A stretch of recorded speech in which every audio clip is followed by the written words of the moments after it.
আসসালামু আলাইকুম রহমতুল্লাহি বরকাতুহ। আলহামদুলিল্লাহ ওয়াসসালাতু ওয়াসসালামু আলা মাল্লা নাবি ওয়া আউযু বিল্লাহি মিনাশ শাইতানির রাজিম। বিসমিল্লাহির রহমানির রহিম। বাইআতুল আকাবাতিল উলা, আকাবার প্রথম বায়াত, আনুগত্যের শপথ। আজকের বক্তব্যের বিষয় হলো বায়াত। বায়াতের অনেকগুলো প্রকারভেদ আছে। আকাবার বায়াত প্রথম, আকাবার বায়াত দ্বিতীয়, আকাবার বায়াত তৃতীয়, বায়াতে কুবরা, বায়াতে রিজওয়ান এবং দাওয়াতি বায়াত।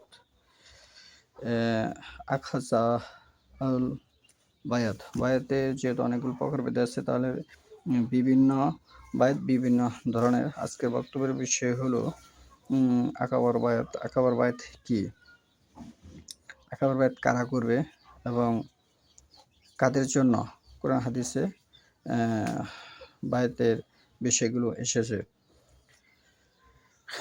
আজকের বক্তব্যের বিষয় যেহেতু আকাবার বায়াত সম্পর্কে আজকে এখানে উপস্থাপন করে। যারা নতুন লোক, ইসলাম সম্পর্কে যারা জানে না, যারা ইসলাম মানতে চায়, ইসলামে যারা প্রবেশ করবে, তারা আকাবার বায়াত গ্রহণ করবে।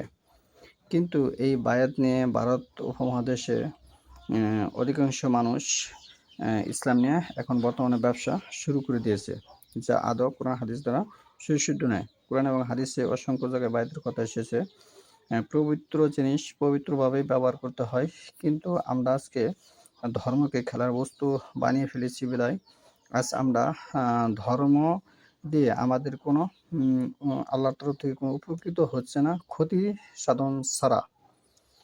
এই কারণেই যে ধর্মকে আমরা বুঝতে পারিনি, ধর্ম দিয়ে আমরা ব্যবসার সূচনা শুরু করে দিয়েছি, যা আদৌ ঠিক নয়।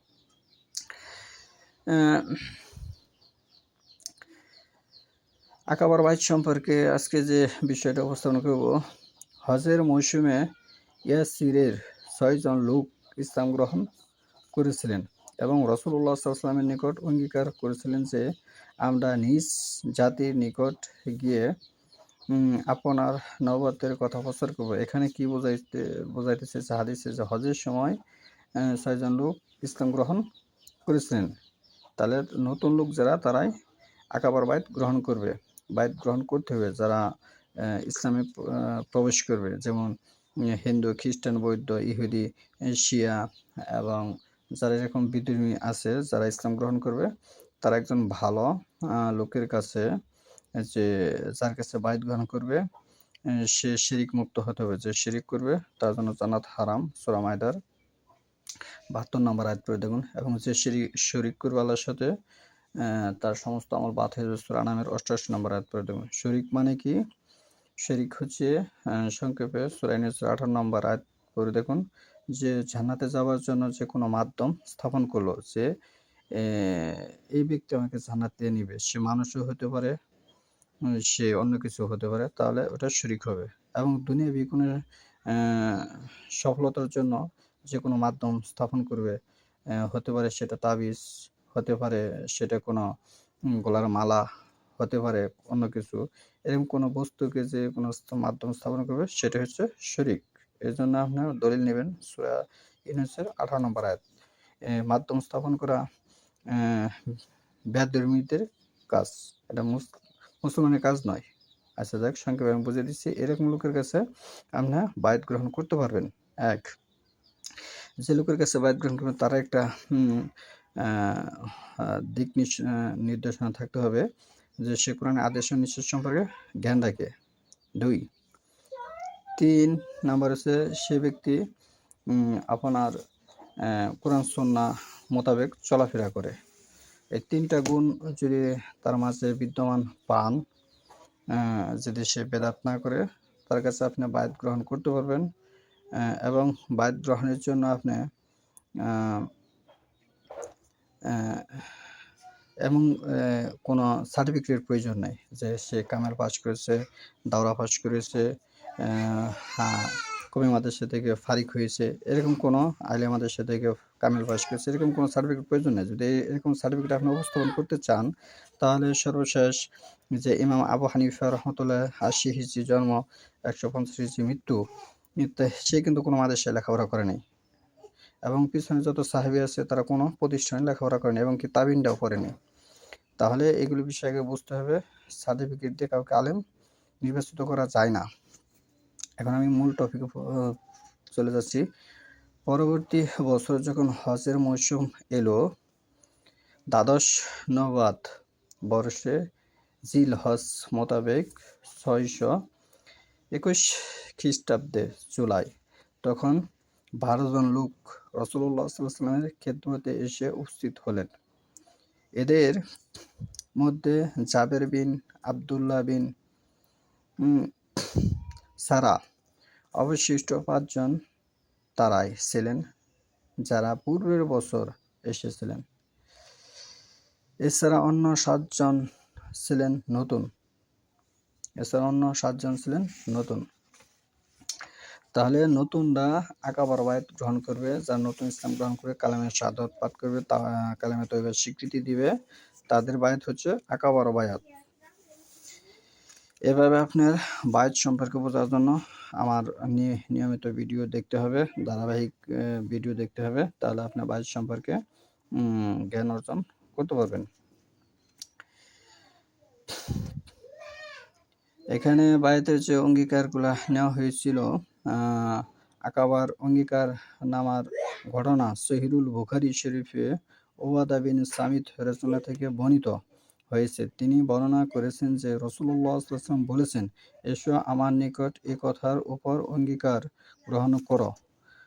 বাংলাতে অঙ্গীকার হবে, আরবিতে বায়াত হবে, যে আল্লাহর সঙ্গে কোনো কিছুকেই শরীক করবে না। অঙ্গীকার নামা ১, আল্লাহর সাথে কোনো কিছুকে শরীক করবে না। যা ভারতবর্ষে বায়াত দিয়ে শরীকের আখড়া গড়ে ওঠা হয়েছে, যা আদৌ ঠিক নয়, যা ইসলাম ধ্বংসের একটি বড় মাধ্যম। ১ নম্বরে। ২ নম্বরে শপথ হচ্ছে চুরি করবে না, যা ভারতবর্ষ সহ সারা পৃথিবীর মানুষ যারাই ধনী হয়েছে চুরি ছাড়া, আমি হলফ করে বলতে পারি ৯৫% জন চুরি ছাড়া ধনী হতে পারেনি, ৯৫% জন। এবং ৩ নম্বরে হচ্ছে জিনা করবে না।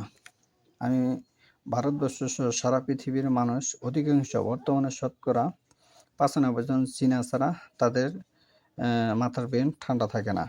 আমি এটা চ্যালেঞ্জ দিয়ে বলতে পারি, তারা জিনার সাথে জড়িত আছে, যা ইসলামকে ধ্বংসের একটি বড় মাধ্যম তারা স্থাপন করে নিয়েছে।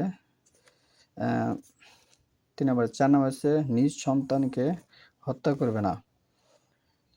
যারা বায়াত গ্রহণ করে তারা নিজ সন্তানকে হত্যা করতে পারবে না।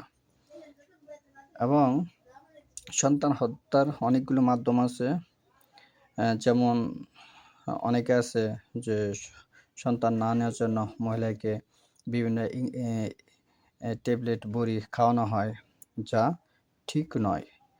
এই যে মহিলাকে কোনো ট্যাবলেট ইলিশন দেওয়া হয় ৫ বছর, ১০ বছর, ৬ বছরের মেয়াদে, ৩ বছরের ১ মাসের মেয়াদে, যে বাচ্চা যেন না হয় মেলামেশা করার ফলে, ওই সমস্ত মহিলাদের স্বামীরা দেখবেন বিভিন্ন রোগে আক্রান্ত হয় এবং স্ত্রী আগে স্বামীরা মারা যায়।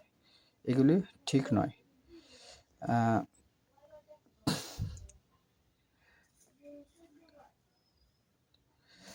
৫ নম্বর হচ্ছে যারা